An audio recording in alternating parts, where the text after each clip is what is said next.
আচ্ছা, আমি একটা জিনিস বুঝি না, এই উইন্টার ওয়ান্ডারল্যান্ডে মানুষ কেন যায়? একেকটা রাইড যেন মৃত্যুর কাছ থেকে ফিরায় নিয়ে আসে। হাই মাই লাভলিজ, আজকে তোমাদের সাথে শেয়ার করব লন্ডনের সবথেকে ফেমাস উইন্টার ওয়ান্ডারল্যান্ডে গিয়ে কি করলাম সারাদিন, কোথায় ঘুরলাম, কি খেলাম। ফার্স্টেই শুরু করি সকালবেলা ঘুম থেকে উঠে কি যে একটা প্যারা হয় রেডি হতে। যেহেতু আমি মর্নিং পারসন না, বাট কি করার, ইউকেতে কোথাও যেতে হলে সকাল সকাল রওনা না দেওয়া ছাড়া কোনো ওয়ে নাই।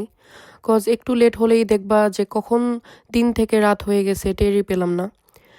So this is my second time going to winter Wonderland. গিয়েই টিকিট নিয়ে নিলাম, যেহেতু আগে থেকে টিকিট কাটা ছিল না। ইচ ওয়াজ £5।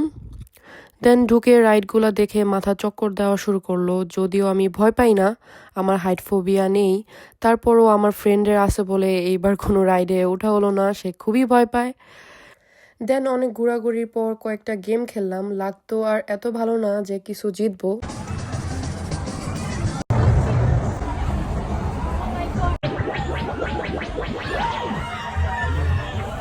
যাই হোক, তারপর কয়েকটা পিকচার তুলে দেন চলে গেলাম কিছু খেতে। ওখানে ছোট ছোট ফুড স্টল ছিল, দেয়ার ওয়াজ হালাল অপশনস অ্যাজ ওয়েল।